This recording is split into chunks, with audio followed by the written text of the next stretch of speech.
It's lovely to be here today. I'm Nicola Bruno and I'm the head of the Queen's Awards for Enterprise Office. Hi there everyone, I'm Will Arndt. I am the Deputy Head of the Queen's Awards for Enterprise Office, and thank you for having us here today. Thanks. Okay, so we're going to take you through the Queen's Awards for Enterprise. So as already been mentioned, they are the most prestigious awards for UK businesses. They are globally recognised Royal Seal of Approval for UK companies. They started off actually back in 1965, and they were then known as the Queen's Awards industry. As you can imagine, in those 50 odd years, they've gone through many changes, and they really are relevant to today's business. And you've heard already about the 4 categories that we recognise businesses in. Since the awards inception, we've recognised over 7,000 companies. So that's just a personal quote from Her Majesty, which just really shows the very close engagement that she still has with the awards. We had a few recent changes, as you might imagine, to respond to the volatility in the market. Again, just trying to ensure that we really do help companies through this process and understand that you all have been affected by certain things, such as the pandemic. So Her Majesty is closely engaged on recent changes. This slide just talks you through the 4 categories. They've already been mentioned. We're going to go into a little bit more detail about what they all mean and some top tips to apply for them. So the benefits of winning, we've already heard, are actually, they're globally recognised. So when winners receive the Royal Emblem, they're allowed to use it on their packaging, on their social media channels, and it really does put them on the global stage. So we hear all the time from winners who have been able to break into Europe. They might have achieved an international trade award, and then they come back to us and tell us that actually now we've been able to access new clients and markets, particularly in the US, in Japan, in China, and in emerging economies. It really does put people on the global stage. So we had Math Circle up in Scotland who said to us that they actually did very well internationally, but the local community weren't actually aware that they existed, and having flying the sort of the Queen's Awards emblem actually gave them that local recognition as well. So it really is feedback from winners and just telling us that it's such a boost to staff morale, and this is why we see large companies still wanting to achieve the Queen's Award, because it really does boost the morale of everyone. Typically at the presentations also, people tend to invite not just their employees, but their supply chain and their stakeholders, and it really is a sort of a celebration throughout the whole business. So the eligibility criteria, so you must be based in the UK, you must be a self-contained enterprise, you must be fully compliant with HMRC, and you must have at least 2 full-time UK employees or part-time equivalents. And of course, being a Queen's Awards winner, we expect exemplary behaviour in corporate social responsibility. You can find out all of the eligibility criteria on gov.uk, but we're going to go into the specific criterion for each award category a little bit later. So the award cycle, so as you can see here, the application process is managed by our team. The application's opened on the 1st of May. It's an online application only, but you can download the application form. This enables you to plan your responses. You can add collaborators to the system, so you might well get your accountant, your marketing or PR agency involved in collaborating on the responses to the application form. We are a really small, friendly team. There's only 5 of us in London. People often think of the Queen's Awards office as this big, grand outfit. We're a very small section of the Department for Business. We operate a helpline. We sometimes speak to people throughout the entire summer who want questions answered on specific parts of the application form.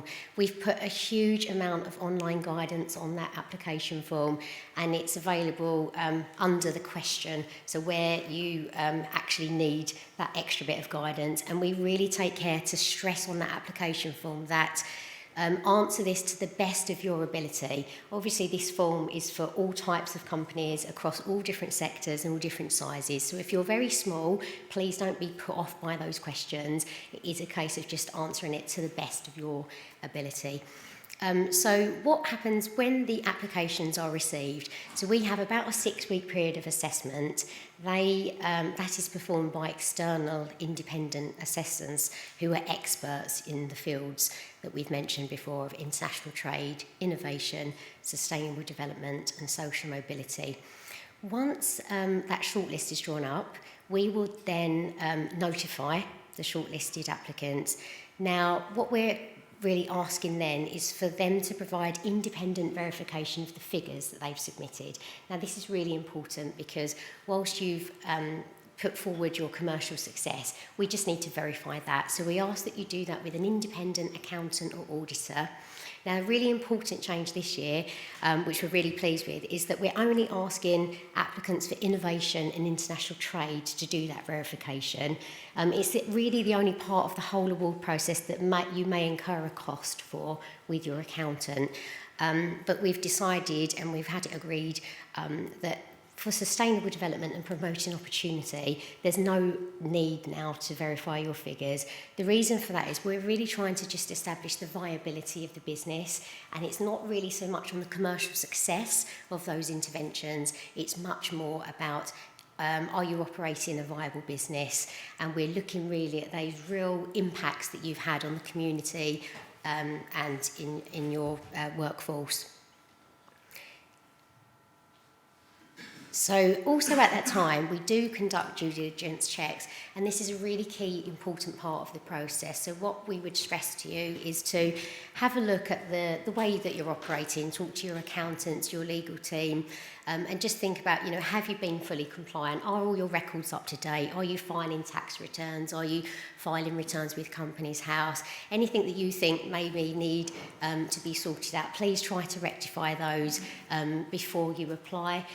We do get some disappointed applicants who have been shortlisted but we're unable to take that further because there's certain outstanding issues there. Again, if in any doubt, please ring the helpline. We're more than happy to talk you through this. So once you've passed due diligence, we then go to the panel of judges, and this is where Anne and other senior business leaders leaders from academia and business and the public sector help us to judge those applications. We had a winner, Wilmot Dixon, recently said to us, it was just amazing to know that we have had our application scrutinised by these senior leaders, and it really made the difference to them, because actually obtaining an industry award is marvellous. However, having experts scrutinise an application from outside of your sector, they really just felt it was a wonderful thing, a huge achievement for them. So once we have the panel of judges, we then also have the Prime Minister's Advisory Committee. So again, these are senior leaders from business, academia and the public sector.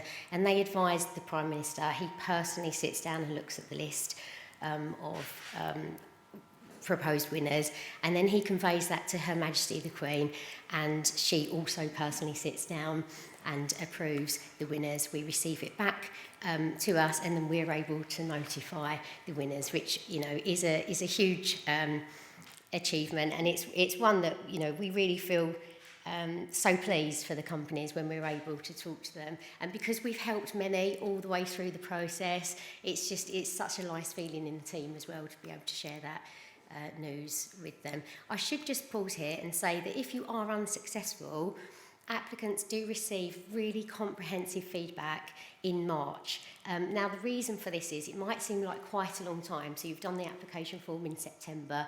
However, that's at the point when our assessors are able to have that sort of dedicated time to really offer you the strengths and weaknesses of your application form. What I would just say is please don't be put off by this. Again, people feed back to the helpline and say to us, it was really great to have that feedback. We've had all sorts of people say it felt like the assessors really understood my business. I've had many people say, we really took note of the feedback responded to it, and we went on to win a Queen's Award. And so many people say to us that actually the questions on the form are really quite thought-provoking, and they actually make business leaders stand back and think, actually, I'm doing quite a lot on sustainable development, or actually, all the things that I'm doing in regards to my workforce and well-being and employee engagement, people often don't have that chance as leaders, particularly if you're in a small company, you don't often have that chance to really reflect, have that time out to do that. So even just filling in the application form, we hear from winners that it's actually a really good reflective process for them. I'm just going to hand over to Will now, who's going to talk you through the next slides. Thank you so much, Nikki. So we now want to talk about our 2022 winners. So this year, as was mentioned earlier, we had 232 winners across the UK, 7 double award winners. So to speak on that point slightly, you can apply in 1 year for more than one category. So you could, for example, win in the same year innovation and international trade, or sustainability and promoting opportunity. Any combination of the 4 categories is absolutely possible. And another thing that's really important actually highlighting is that 90% of the winners were SMEs. Now, our definition of SMEs, as I was asked this at an event I did yesterday, is the UK government definition of SMEs. And I can't quote it for you right now, but that's what it is. It's 250 or less. Thank you so much, Nikki. And then, speaking on the last point here, as we mentioned earlier, any business of any size can apply as long as you have the equivalent of 2 full-time employees. So in this year, we've had 35 winners who have 10 employees or less, so essentially micro businesses. So we want to really highlight any business, any size, big corporates, small little operations going out of your garden shed. Everyone is welcome to apply. Moving on to the next slide, we announced the winners as part of the Queen's birthday celebrations, and these businesses are leading the way in a broad range of industries, from creative industries to agri-tech solutions, sustainable food production, and innovative electrical components. Companies can apply, apologies. So, I want to break down the awards by category. So, as you can see, we had 141 winners of international trade this year, 51 in innovation, 31 in sustainable development, and 9 in the promoting opportunity category. So, international trade is generally our most popular category, as it were, but we still have a very solid foundation in the other 3 categories, though we'd always welcome more applications across those 3. Now I'd like to speak a little bit about winners by region. So, as you can see, this is kind of a ranked list of winners winners across the UK, and unfortunately, Northern Ireland, you're not up at the top yet, but we want to get you coming up to the top if possible. There is a bit of a way to go, but I'm sure we can get you there in the end. To talk a little bit about this year's winners in Northern Ireland. So there were 4 winners in Northern Ireland this year, 3 which are primarily based here, and then also G&L Scientific, who are technically count as a Buckinghamshire-based business, but have a very large presence here. And I'd like to say on behalf of Nikki and myself, we'd like to congratulate all of the winners personally to you today. We don't always get the opportunity to do it face-to-face, so we're doing that now. So, moving on to the next slide. So, over the last 5 years, here are our businesses: Edge Innovate, FinTrue Limited, Send My Bag, and also G&L Scientific. So these are a couple of examples of businesses that have won in previous years. So you can see there's a really wide range of businesses who have won. Certain individuals have won quite a lot, as you see, sort of going back to the statistics side of how many winners we have per category. It's a very large number of international trade winners, and also a couple of sustainable development. So that's 2020, 2021, 2018, 2019.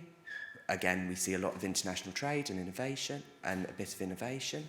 And as you can see here, Kelvatech have won multiple times, which is sort of a really good example of how many times people can win an award, and that people, they enjoy winning the award so much and see the benefits of winning the award so much, they come back and apply for multiple years.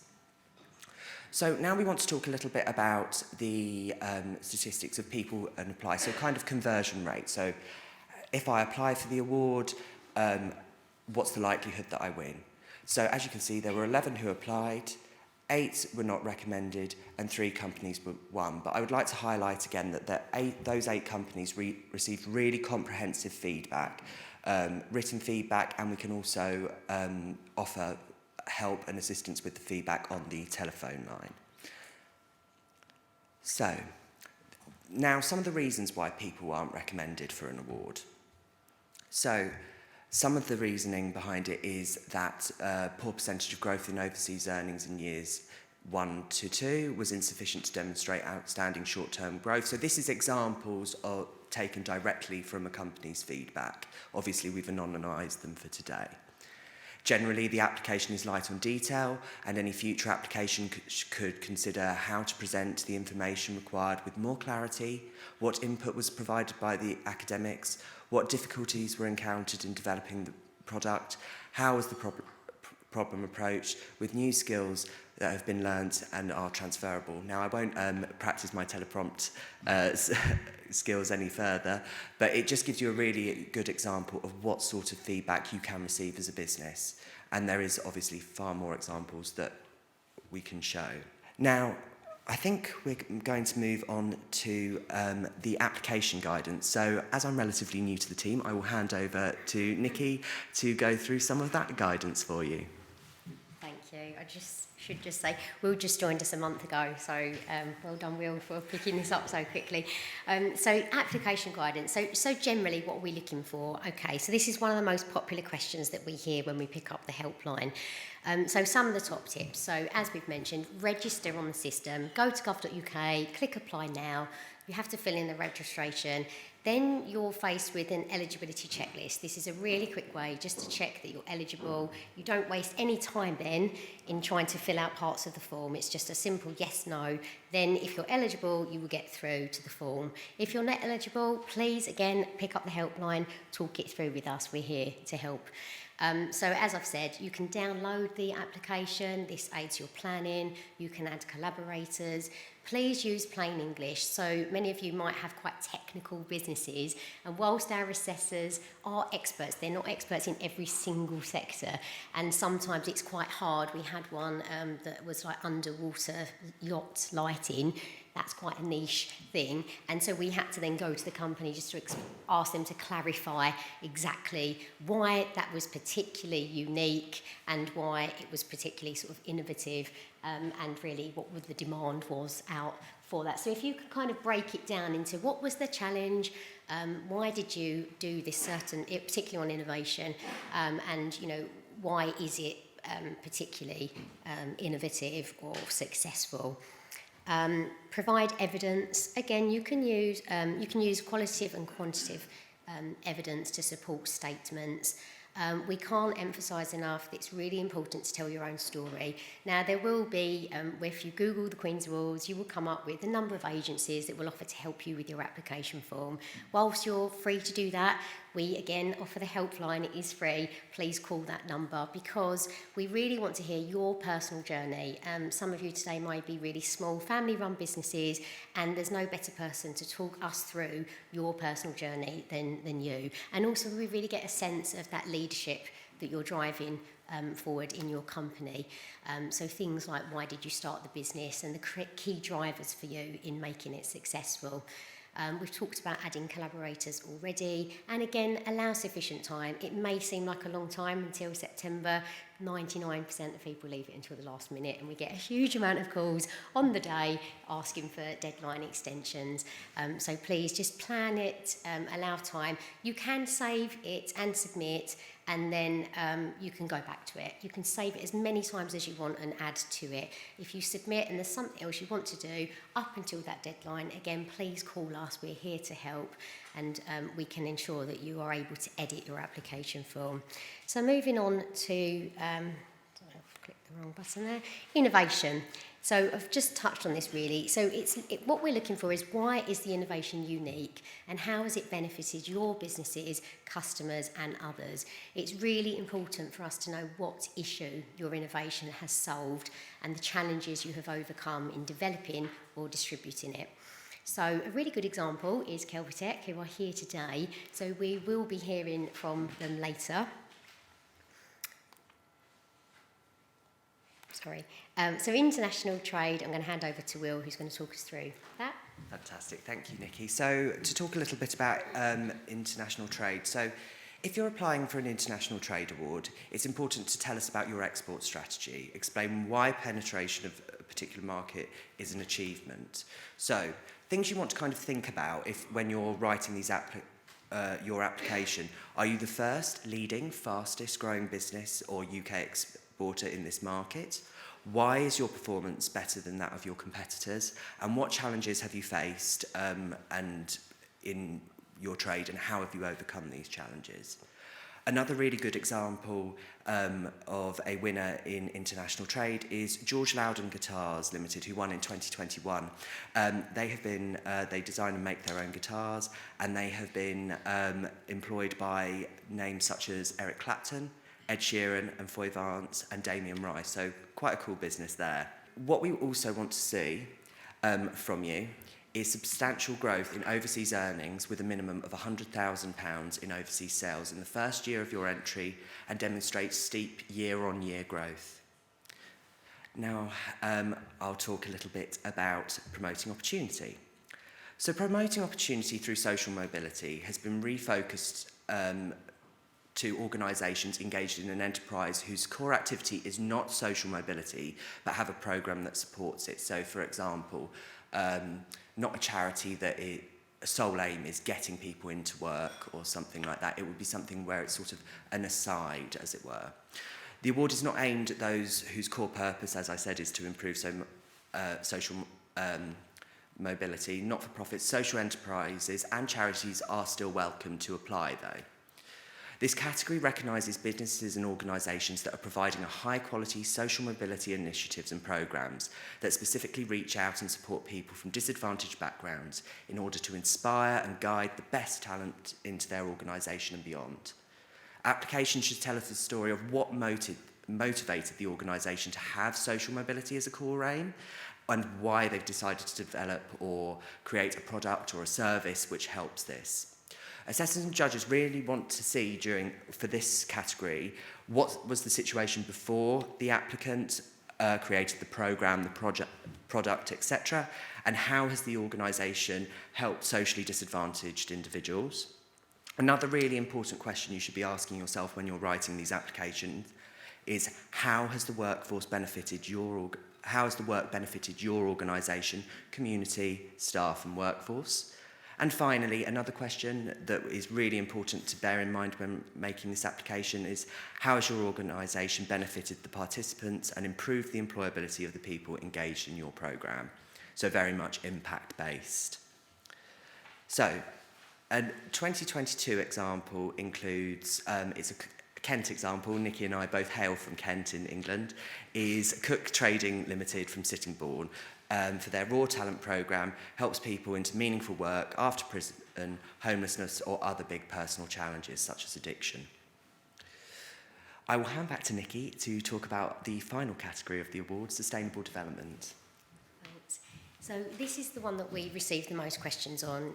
People feel that it's quite hard to really understand what this award is about, and traditionally we've seen quite low numbers of people applying. We've changed that. His Royal Highness the Prince of Wales actually helped us to refocus this. He's done a special video message for us on this particular award category, which you can access on gov.uk. So what we've done is we've moved away from awarding businesses who are just simply demonstrating the sort of the recycling, reduce, reuse model of sustainability. So what we're now looking, and this may seem like quite a big aspirational goal, but we've drawn on the United Nations Sustainable Development Goals, and we want businesses to have a look at those and to see how they have embedded sustainability. What we're really looking for is leaders who have really embedded that at the heart of their business. So you don't have to have a sustainable product. It could just be that you're a website building company, and there might be 3 employees, but you've really looked at your building, maybe water harvesting. You might have looked at the food and the refreshments that you supply, and we had a really good example of a winner who had just looked at that. They didn't have a sustainable product, but it was their whole ethos and method.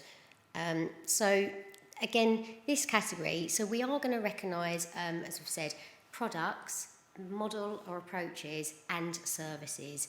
I thought it's probably best to just give you a few examples of those just to really illustrate that. So a winner from Northern Ireland was ATG Services, Waste Management and Environmental Consultants. I've already mentioned Wilmot Dixon, so just to draw on that example, so they are the UK's only carbon neutral construction company. All their offices are powered by 100% clean renewable energy, and from 2018, so too are all of their construction sites.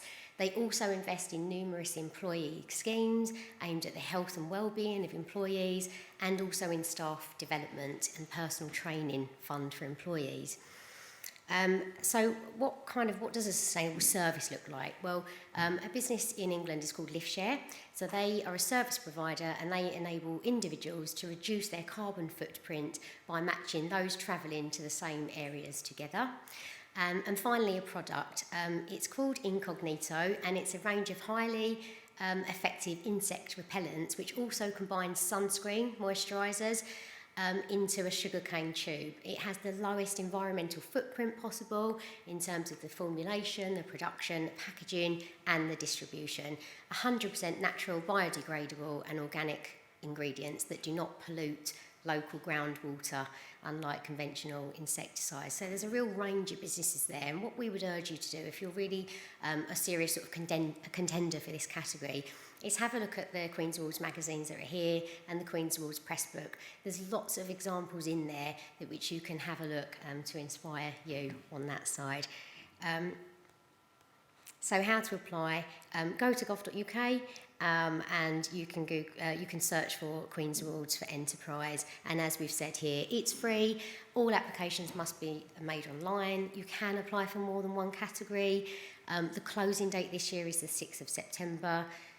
And we realise, though, that many people have been affected by lots of different things that have made it quite difficult for you to operate successfully, including the pandemic. So during these uncertain times, it's really important that we still recognise the best UK businesses. So we've made some positive amendments to the process. So firstly, promoting opportunity category. So the eligibility criteria remains the same, except for the ones that we've just set out with promoting opportunity, which is that we're no longer accepting applications for people whose core purpose is social mobility. Because this is an enterprise award, it has to be linked back to enterprise. There are many other different avenues in which charities who do social mobility can be recognised. So on international trade, you can now manually input your financial years. So we know that some people have seen a real boom during COVID. We had one winner who manufactured recording studio equipment, and lots of the famous artists in the US contacted him during COVID, and he was shipping out huge amounts of this equipment. So he's obviously seen a real boom.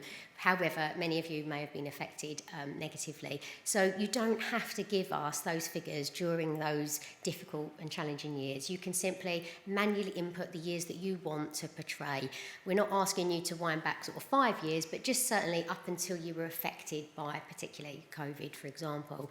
Again, ring the helpline for further help on this, but you can submit. So you might look at your figures for international trade and you might decide to give us the picture over 3 years instead of over 6 years. And for innovation, you might decide to opt for a sort of a 2-year commercial figures rather than 5 years.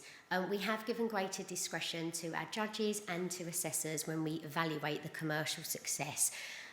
We're aware that each sector was affected quite differently, so there's no sort of hard and fast rule that we're applying. It's very much we will understand the nuances of each sector, and we're not comparing an application against another.